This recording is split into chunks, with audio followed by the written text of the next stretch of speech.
É interessante que esse trecho ele está justamente no domingo que nós estamos, figuradamente, no domingo que nós nos encontramos.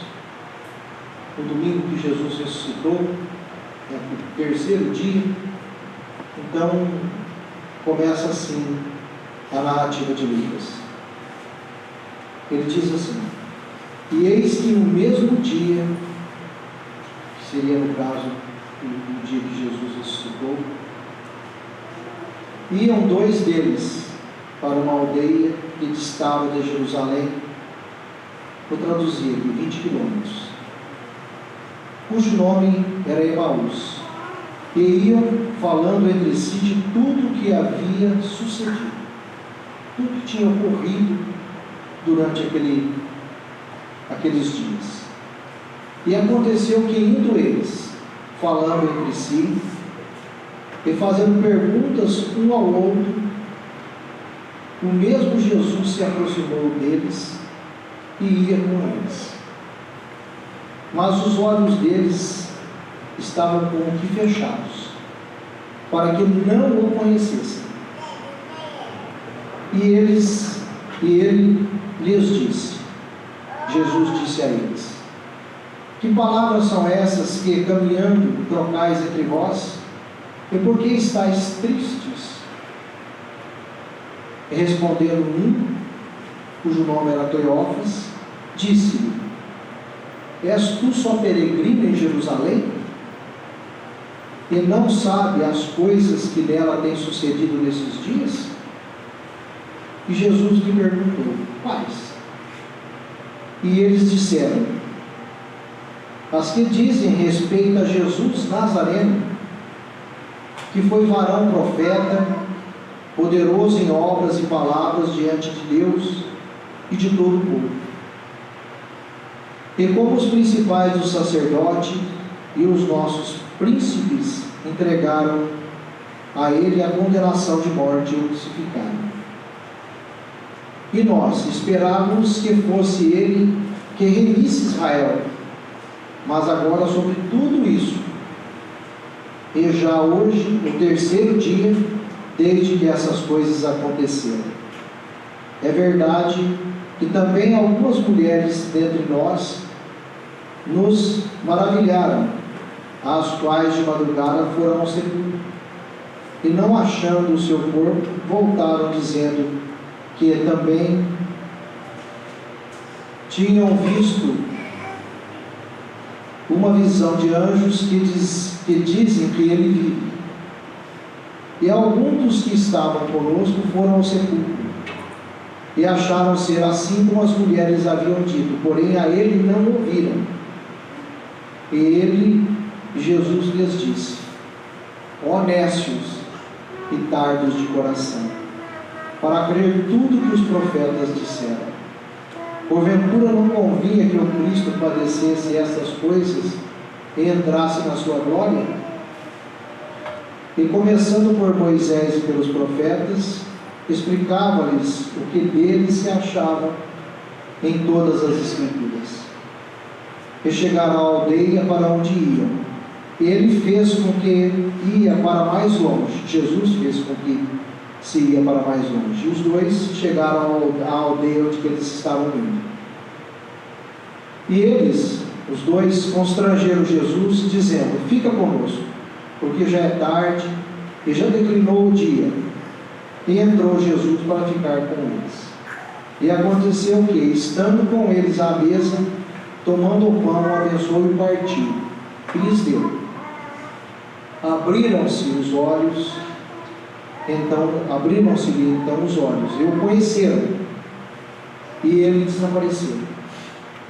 Jesus desapareceu. E disseram um para o outro: porventura não ardiam os nossos corações, quando pelo caminho nos falava, e quando nos abriu as Escrituras? E na mesma hora, levantando-se, tornaram para Jerusalém e acharam congregados 11, e os que estavam com eles, os quais diziam: ressuscitou verdadeiramente o Senhor e já apareceu a Simão. Para por aqui, vamos conversando. Não conhecia esse texto? Não?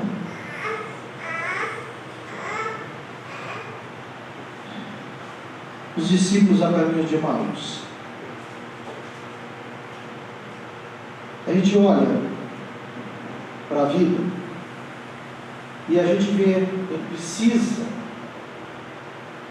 sempre ver o Cristo.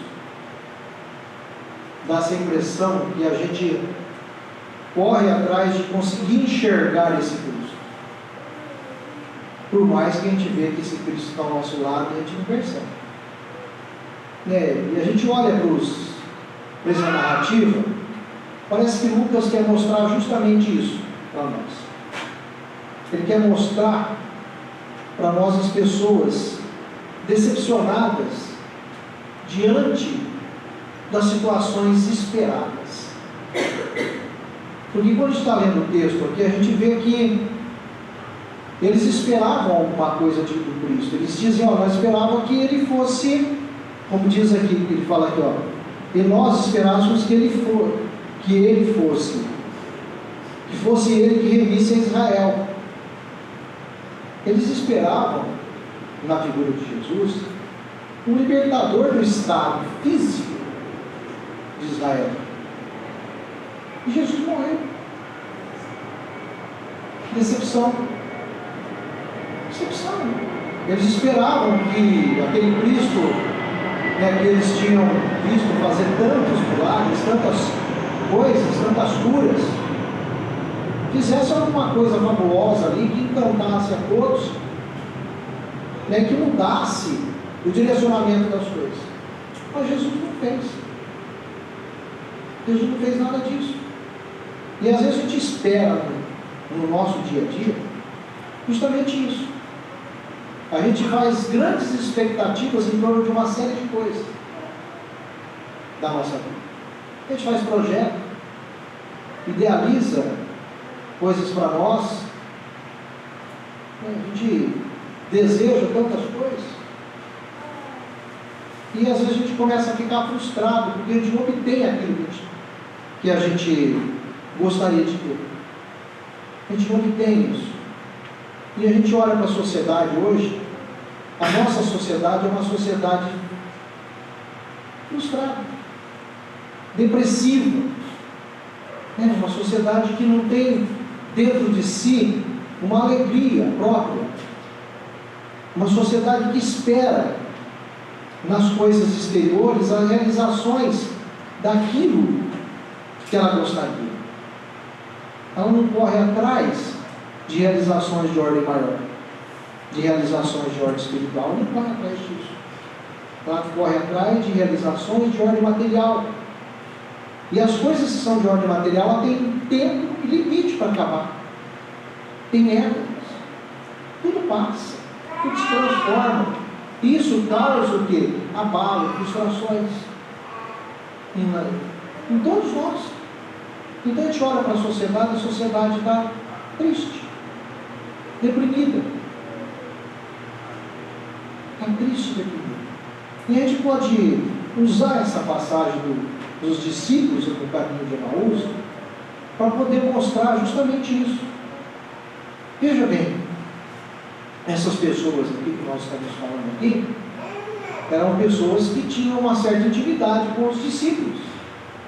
Eles faziam parte.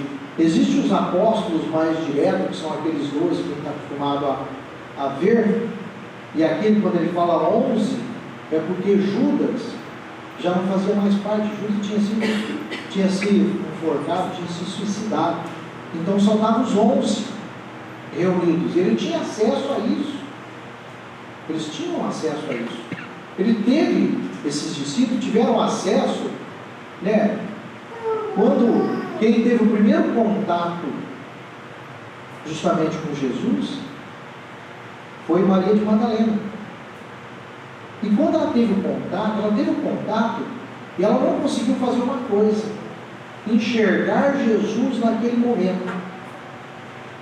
Tanto que quando ela chega, ela olha, no texto de Lucas diz que ela vê o sepulcro vazio. E os anjos dizendo: olha, você está procurando o vivo entre os mortos? O vivente entre os mortos? E se a gente depois for lá no Evangelho de João, a gente vai ver que Jesus aparece para ela. E ela confunde Jesus com um jardineiro. E ela só vai conhecer Jesus na hora que Jesus fala com ela. Não percebe?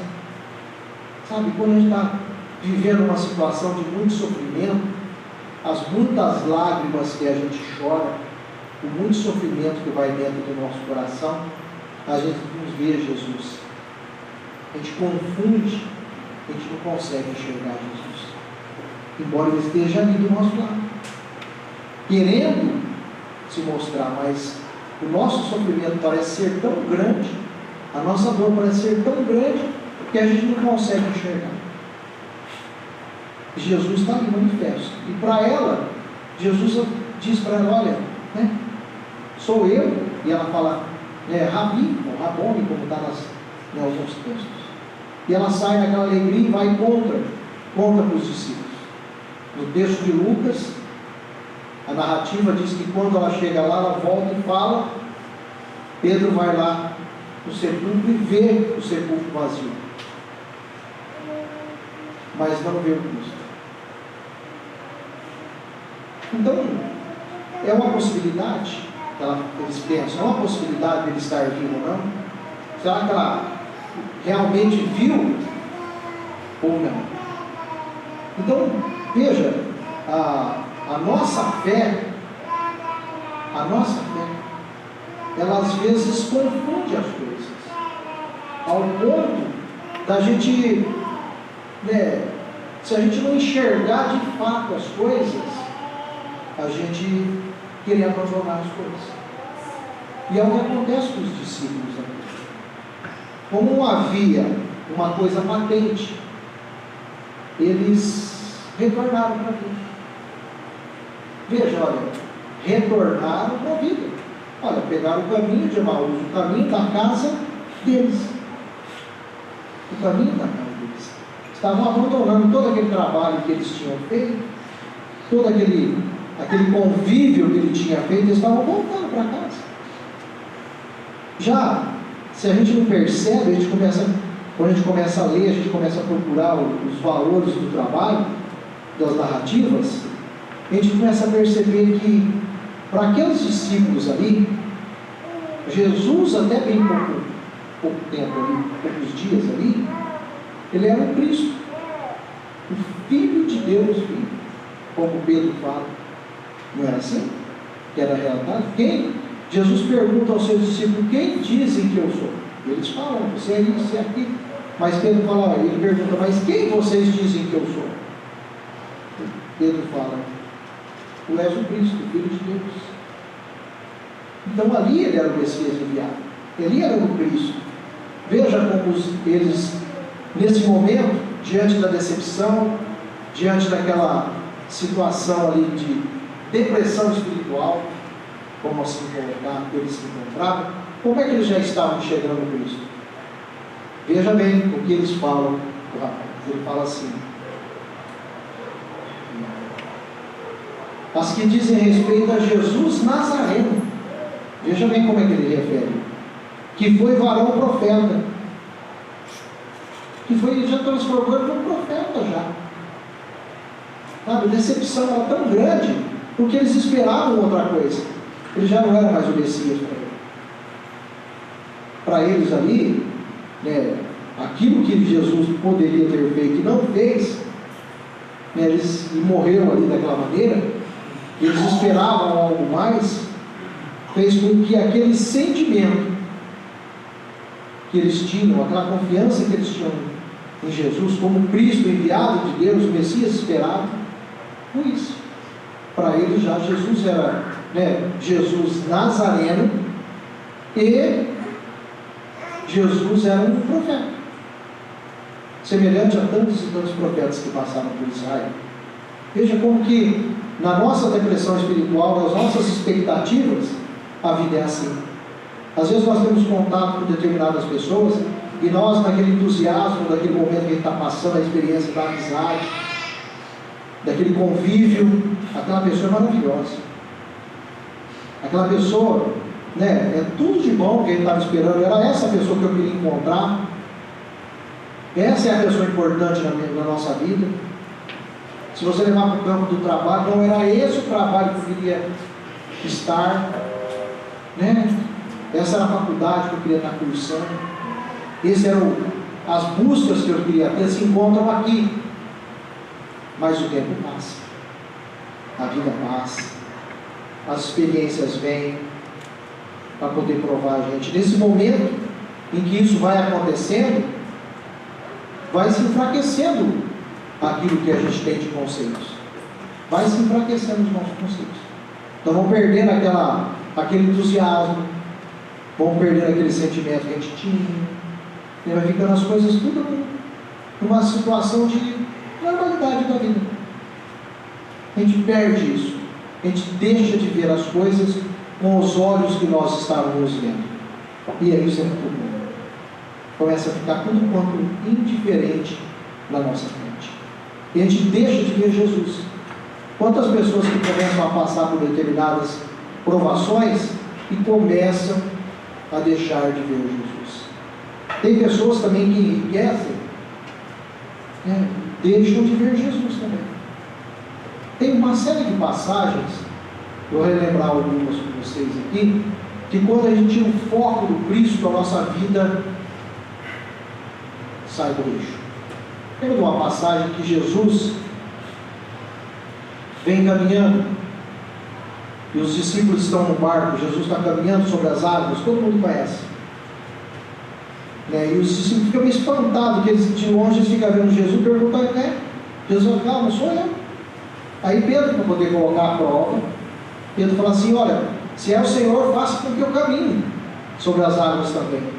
E Jesus diz para ele, vem. Ele foi. Ele começou a caminhar sobre as águas.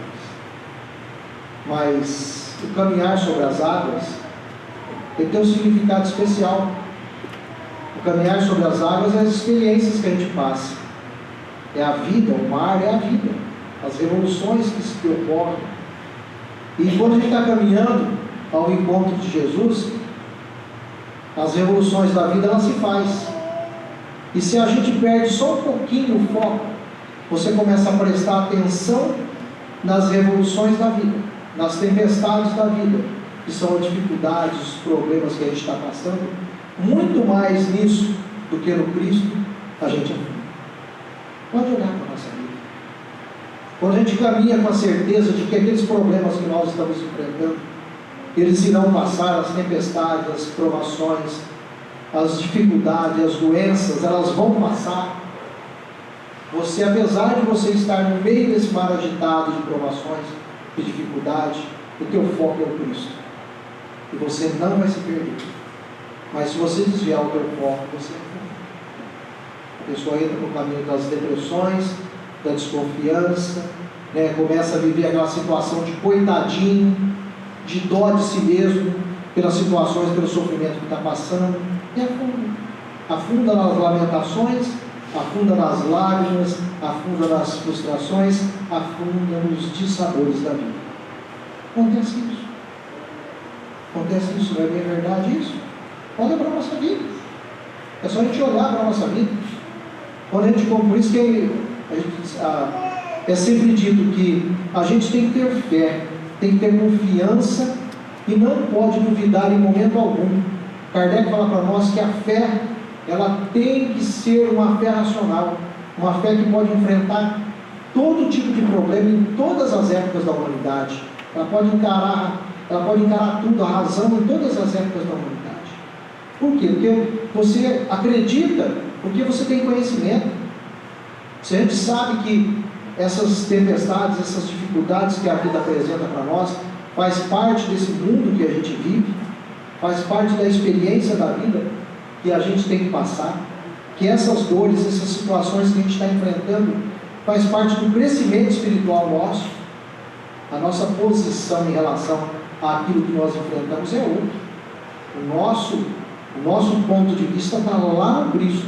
Nós temos a certeza de que aquilo que nós estamos enfrentando vai fazer com que a nossa vida seja uma vida melhor, vai dar a experiência necessária para nós, vai dar a passagem por aquelas provas e deixar a gente muito mais capacitado.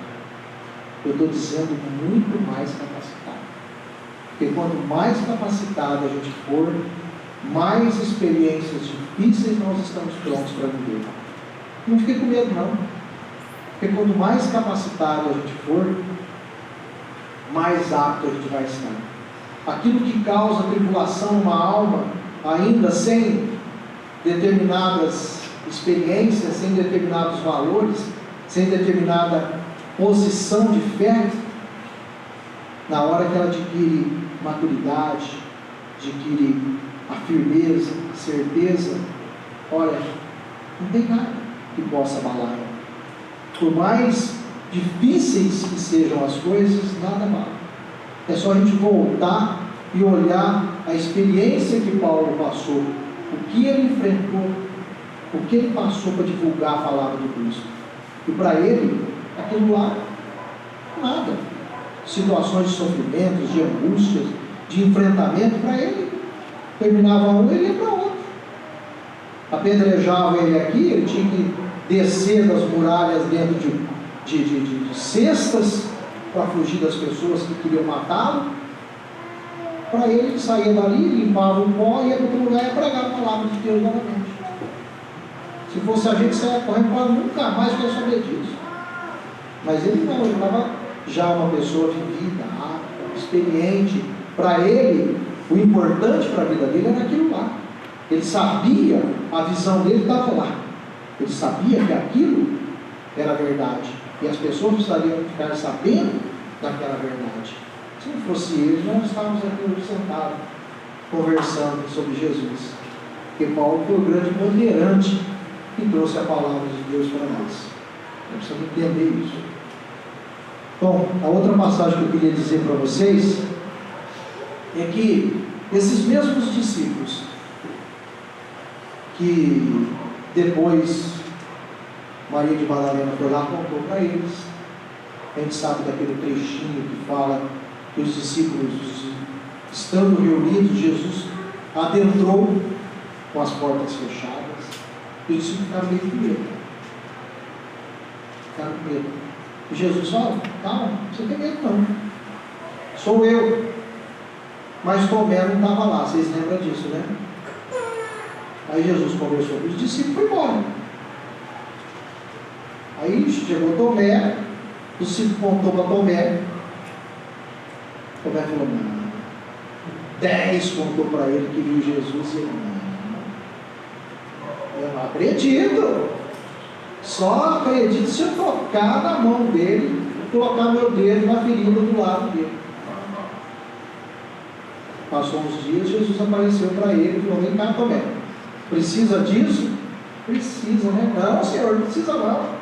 Né? Não, vem cá, coloca a mão aqui. E ele fala para Tomé: olha, mais bem-aventurado é aquele que não vê e crê do que aquele que precisa de ver para crer. Então, se a gente crê em Jesus, nós somos muito mais bem-aventurados, porque nós não estamos vendo, mas nós estamos crendo pelo raciocínio, por aquilo tudo que nós vemos, que compensa tudo isso que o Cristo tem nos trazido. Esses mesmos discípulos passaram alguns dias, eles estão pescando.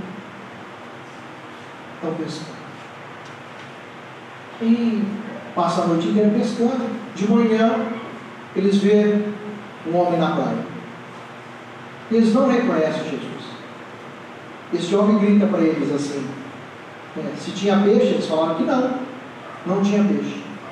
Não tinha pegado nada a noite inteira. Jesus diz: olha para eles assim: joga a rede para a direita e vocês vão pegar. Eles jogaram a rede para a direita e encheram o barco de peixe. Aí eles reconheceram que aquele homem era Jesus. Ele pegou. Então a gente olha para essas passagens e outras passagens que tem, que apesar da gente às vezes conviver com a experiência do Cristo, a gente não consegue enxergar ele. A gente precisa de alguma coisa que toque os nossos sentidos para que a gente possa enxergar. A gente vê isso. Os discípulos precisavam de alguma coisa que tocava o sentido deles para que pudessem enxergar. E às vezes na doutrina espírita, a gente fala muito sobre as questões dos espíritos, da mediunidade. Muita gente gostaria de ver, ou de ouvir os espíritos, participar de uma reunião mediúnica, Mas quando você vê uma pessoa que vem na casa espírita e que está vendo espírito, ela está perturbada, Está vendo? Olha, eu estou vendo espírito, estou vendo vulto lá em casa, estou vendo isso. Era para você acreditar que existe espírito, Estou ouvindo vozes, era para acreditar, não precisa ter medo. Era para acreditar, e a gente tem medo depois. Tem alguma coisa acontecendo de errado. Era para acreditar que existe esse mundo espiritual que move a gente. A gente não está vendo, mas está tendo a impressão. E tem muita gente que está vendo. Então, será que a gente precisa de ver as coisas para poder realmente acreditar em Deus? Que fé que é essa? A fé verdadeira é aquela fé que está aonde você não vê. Paulo fala para nós. Porque aquilo que você vê não é fé. Ele fala para nós, a fé é uma esperança. E se você vê aquilo que você espera, como que você vai esperar? Então, a gente tem que acreditar de uma forma sem ver. Construir os nossos ideais baseado no quê? No nada? Não. Baseado na razão. Baseado em tudo aquilo que nós temos recebido. Você acha que uma mensagem que falou 2000 anos, como a mensagem do Cristo, e que mexeu com tantas pessoas, e até hoje mexe com tantas pessoas, é mentira? É uma coisa falsa? Sabe, que experiências que as pessoas passaram aí na vida, você acha que todas essas experiências são fatos para que a gente possa acreditar? Todo esse testemunho que está nos evangelhos aqui, de que se Cristo ressuscitou de fato, ele não é coisa para nós acreditarmos? Então, nós precisamos começar a enxergar o Cristo. Enxergar o Cristo na vida. Sabe, o Cristo, aonde está o Cristo? Às vezes o Cristo está no teu irmão encarnado do teu lado. Sabe aquela pessoa que está te estendendo a mão? Que está te ajudando você a caminhar, está ajudando você a passar pelas necessidades que você tem, está ajudando você a enfrentar uma doença, uma dor, uma perda.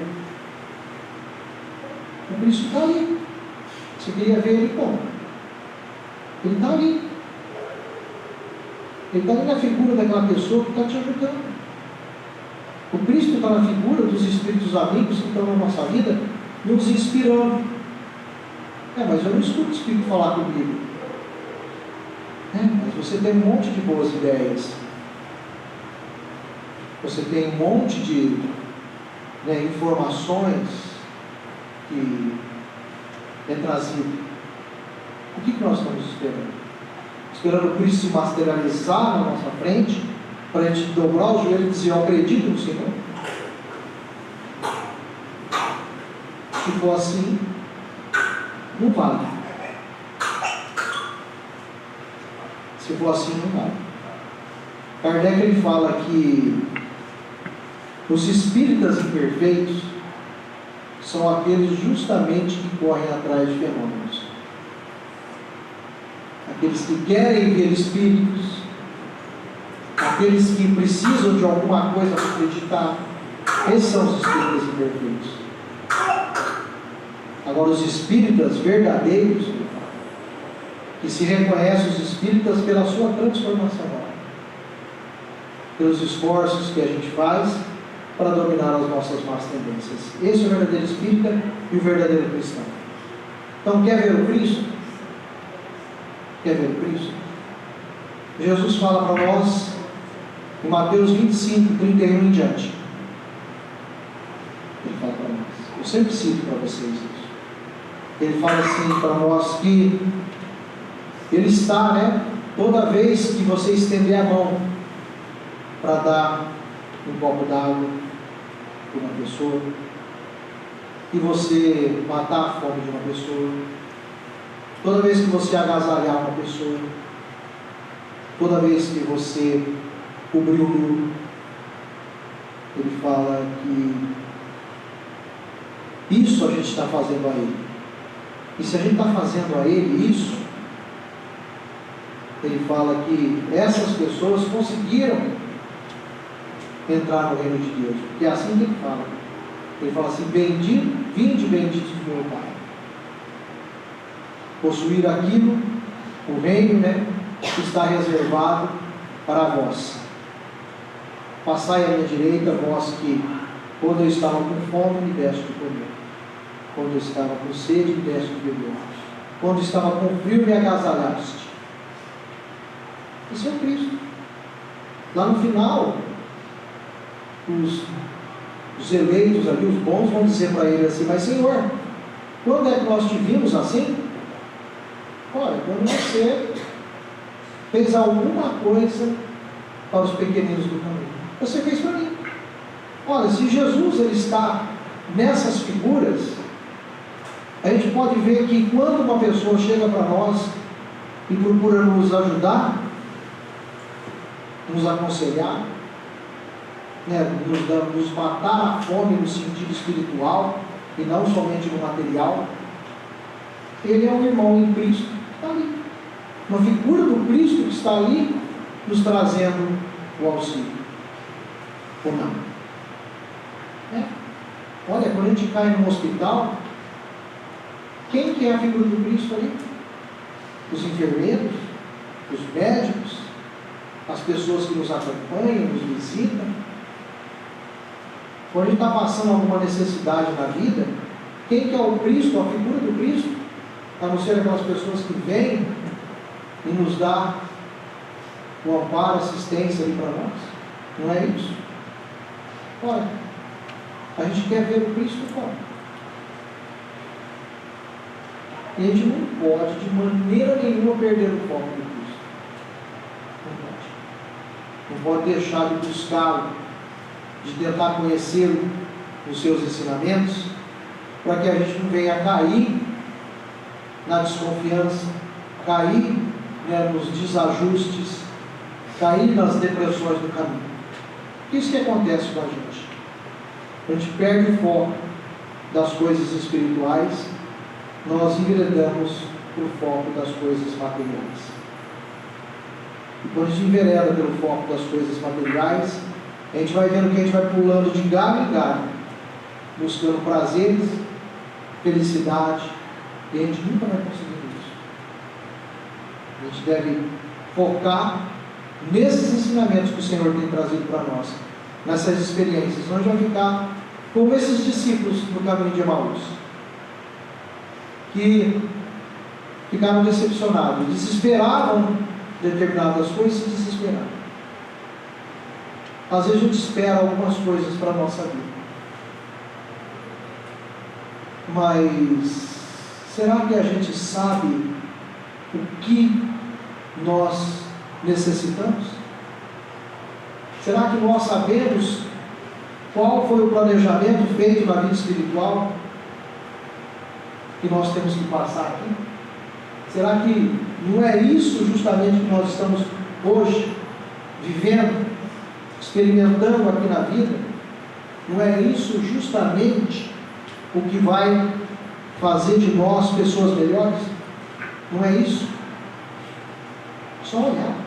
Às vezes a gente está sem enxergar as experiências que nós estamos vivendo, achando que nós estamos numa experiência dolorosa, uma experiência dura, uma experiência que nós não merecemos, mas nós merecemos. E se ela é dolorosa, se ela é dura, é porque nossos espíritos são duros, nossos espíritos precisam de transformações, de modificações. Existe todo um trabalho da espiritualidade, todo um amparo do alto, toda uma assistência em torno de nós. Ninguém aqui está abandonado. A espiritualidade fala para nós que todos nós temos um anjo guardião. Todos nós temos os espíritos protetores. E se a gente olha quem é o anjo guardião, o nosso anjo guardião, ele é um espírito de alta hierarquia. Ele está dentro da escala espírita que Kardec coloca como espírito superior. Veja o calibre espiritual de uma entidade dessa. Deus deu para nós, para nos ajudar. E a gente fica reclamando às vezes de não estar recebendo assistência. Ou melhor dizendo, a gente devia estar reclamando de não ver a assistência, né? De não enxergar aquilo que está sendo feito para nós. Ontem, eu estava conversando com uma senhora e ela tem uma série de problemas. Ela é cadeirante, ela tem uma série de dificuldades. Vamos enumerar não, que é complicado. Eu cheguei lá, ela estava muito para baixo. Por quê? Porque ela mora com 2 netas e essas 2 netas foram para a casa dos pais. E elas estavam ali, ela estava ali sozinha, ela ia passar esse final de semana sozinha, então ela estava muito para baixo. Aí eu falei para ela, falei assim, olha, a senhora está chorando de barriga cheia. Está chorando de barriga cheia, a senhora não está observando as coisas, os benefícios de Deus na sua vida. Olha bem, a senhora mora com 2 netas. Ela vai passar um final de semana na casa dos pais e na segunda-feira está aqui. Ela passa a semana inteira com a senhora, cuida da senhora. A senhora está sendo egoísta com os sentimentos. Não pode ser assim. Não pode ser, precisa enxergar os benefícios. A senhora está morando dentro dessa casa aqui, essa casa está muito bem cuidada. Toda vez que eu vim aqui, eu vi a senhora muito bem cuidada. Significa que as meninas cuidam bem da senhora. A senhora não está olhando para os benefícios de Deus. A senhora estava querendo que elas permanecessem aqui e o filho da senhora. E essas netas não têm o direito de passar pela primeira Páscoa para cá? Então, às vezes, a gente fica preso dentro de um sentimento nosso, achando que só a gente tem que ter. Nós vivemos dentro de um sentimento de amor egoísta, um sentimento narcisista em relação às coisas, só conseguimos enxergar a nossa própria figura. Então a gente sofre por isso. Então a gente às vezes está vivendo uma experiência necessária para a gente se desprender de uma série de coisas, e a gente às vezes permanece duro, inflexível dentro desse quadro. E o mais duro é que enquanto a gente não aprender, a gente não vai sair desse quadro. O dia que a gente aprender, a gente abrir os nossos olhos, enxergar, a gente vai mudar nossas atitudes. É o que acontece aos discípulos de Emaús. Quando Jesus chama eles de nécios, ignorantes, né? Ignorantes. Vamos ver as palavras que Jesus usa aqui, né? O pessoal fala que Jesus passava a mão na cabeça, né? Quando o pessoal fala que Jesus passava a mão na cabeça, eu falo para mim, olha, penso comigo, o evangelho que eu li deve ser diferente. Porque quando Jesus fala com as pessoas assim, hipócritas, fala para mim hipócrita de uma maneira diferente. Fala hipócrita assim? Ou hipócrita, ele está querendo acordar a pessoa, chamar a pessoa. Quando ele chamou eles de nécios, eles estavam querendo de ignorantes. Vocês não percebem o que está escrito na lei? Não percebem o que está nos profetas, o que Moisés e os profetas disseram de como Cristo deveria padecer, de como Cristo deveria ser crucificado? Jesus tinha falado tudo isso para eles antes. Porque se a gente pegar toda a história do Cristo, ela está toda no Antigo Testamento, toda cantada no Salmo, na boca dos profetas. Ele tinha que passar por tudo que ele passou. Era necessário para a consumação da fé que nós estamos hoje conversando. Então ele chama a atenção desses discípulos, para que esses discípulos possam acordar, abrir os olhos, despertar para a vida. E a gente precisa fazer isso, despertar para a vida, para poder olhar a maravilha que a gente está vivendo, a experiência da vida que a gente está tendo. Nós, como seres humanos e como espíritos que somos, nós nunca passamos um momento de experiência tão grave na história da humanidade. Nós nunca passamos por um momento de transição como nós estamos passando aqui. Jesus disse que esse momento que nós estamos passando nunca houve e nunca haverá mais na história da Terra. Ele é único. É uma mudança dos paradigmas até que estão, de conceito, de tudo aquilo que está conosco. É necessário uma certa mudança de tudo isso. E quem não mudar, quem não acompanhar esse campo de transição, vai permanecer no estado de ignorância, de olhos fechados. Então é necessário abrir os olhos, enxergar o caminhar das coisas espirituais, da forma como ele está sendo conduzido, e olhar os objetivos que existem de espiritualização para nós, e está sendo dada a oportunidade de a gente entender. Olhar para a vida que nós estamos vivendo hoje, o mundo como ele está, e a gente olhar para ele e falar: quanta coisa que eu não preciso, quanta coisa de experiências difíceis eu estou vendo as pessoas passarem e eu não estou passando, quantos sentimentos que as pessoas têm que eu já consegui superar, quantas coisas que eu já consegui vencer. Olhar para isso, olhar com olhos espirituais para a vida que a gente está vivendo, e é assim que a gente vai conseguir superar tudo. E aí sim, nós vamos fazer como eles também, cheios de sentimentos, enxergando, conseguindo ver o Cristo.